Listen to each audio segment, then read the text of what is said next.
Pemirsa, proses pengadilan kasus pembunuhan Brigadir Nofriansyah Yosua Huta Barat atau Brigadir J harus terhenti sementara waktu.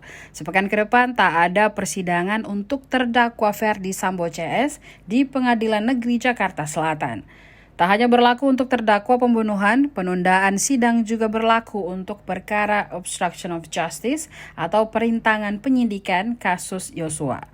Diketahui para terdakwa untuk dua perkara tersebut yakni Ferdi Sambo, Putri Chandrawati, Richard Eliezer atau Baradae, Ricky Rizal, Kuat Maruf, Hendra Kurniawan, Agus Nurpatria, Irfan Widianto, Cak Putranto, Baikuni Wibowo, dan Arif Rahman Arifin.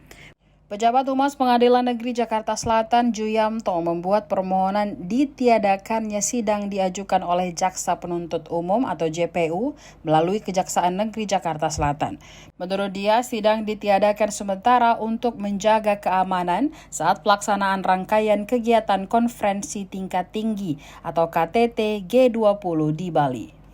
Sidang lanjutan perkara pembunuhan berencana dan obstruction of justice semulanya dijadwalkan berlangsung pada Senin 14 November 2022 hingga Jumat 18 November 2022.